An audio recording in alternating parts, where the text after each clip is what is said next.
Hey, just wanted to cover how to swap out a tire if you already don't know how.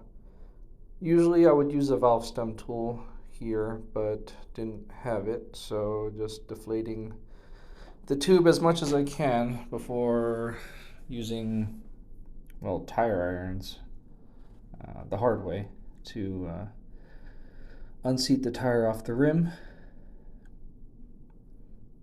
I'm using a piece of microfiber just to kind of try to protect the rim as much as I can, but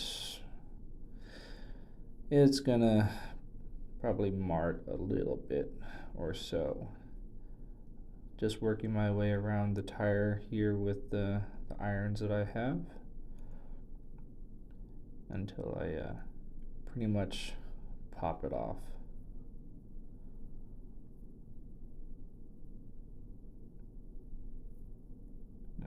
Working my way around.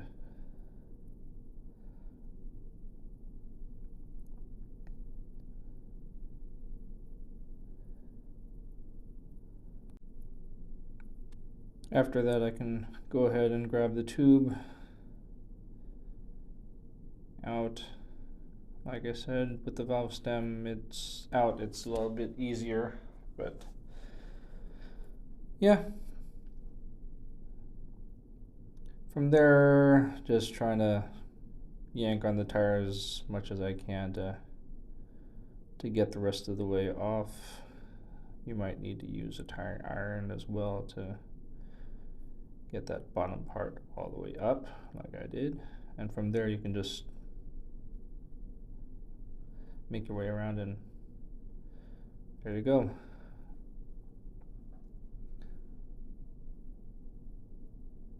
Got the Michelin Street Pilot 2 in 80/90/16.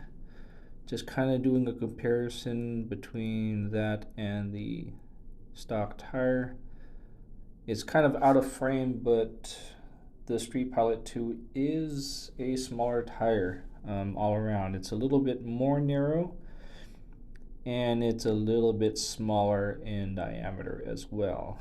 That's going to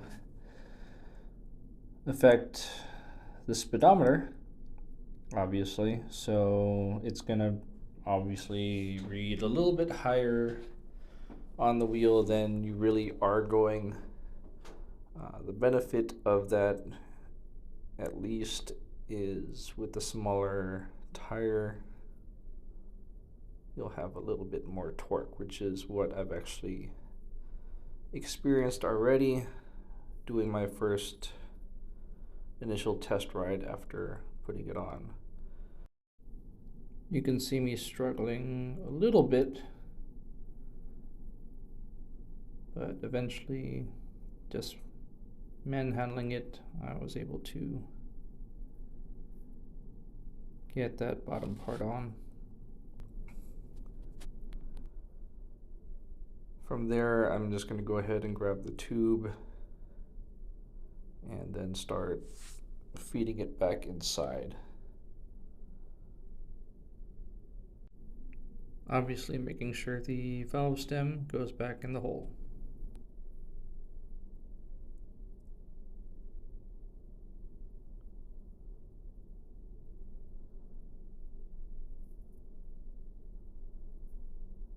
Again, with the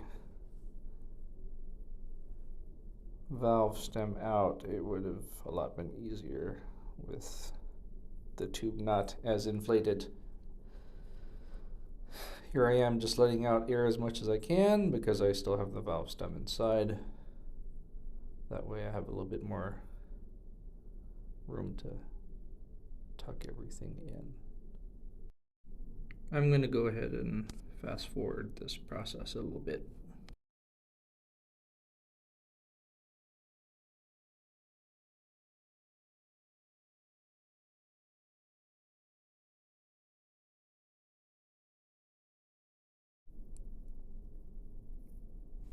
From here, I'm checking the tube and tucking it inside enough to make sure it doesn't pinch up against anything when I'm putting the tire back on. taking my tire iron and starting the process of getting the tire onto the rim completely. The rim itself is pretty sturdy and robust. I found it difficult to stretch the tire onto it. Same with taking the stock tire off. Had to do quite a bit of stretching with the tire irons to be able to get it over.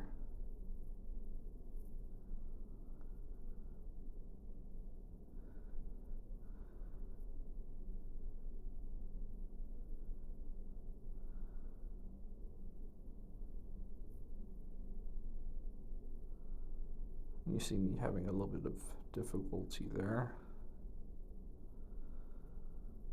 Good tools are something that are just invaluable if you can get something nice.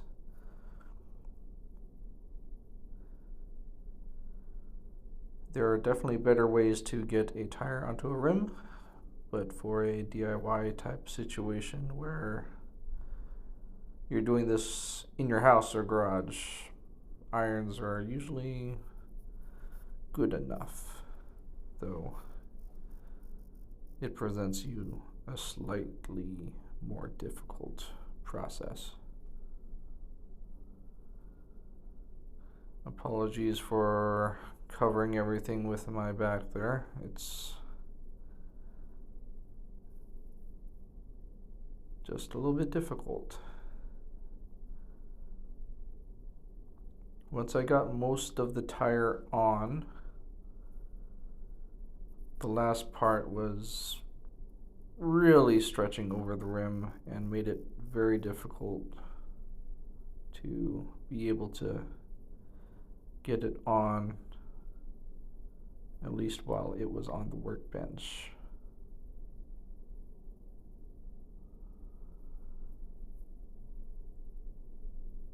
See me struggling quite a bit there. Tire iron even popping off.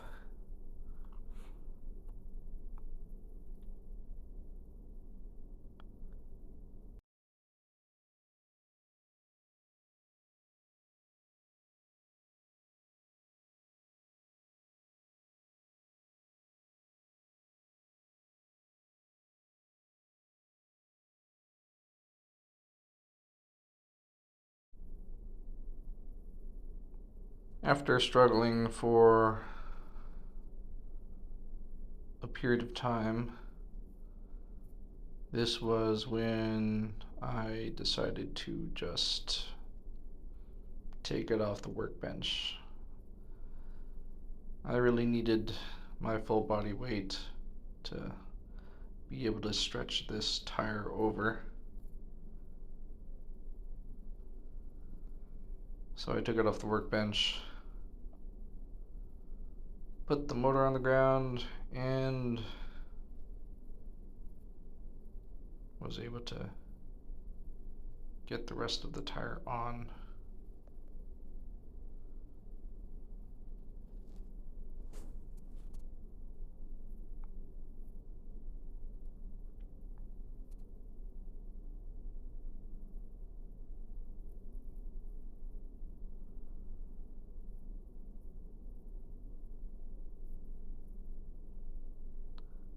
I spent more time removing the tire or even putting on the tire here just because everything was such a tight fit.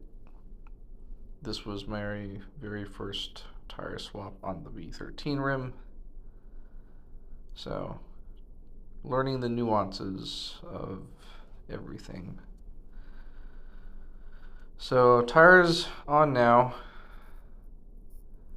All that's left to do is to inflate the tube, make sure the tire is seated all the way on the rim. Once everything is installed, I usually free spin test it to make sure everything is balanced. And that's about it. Thanks, guys.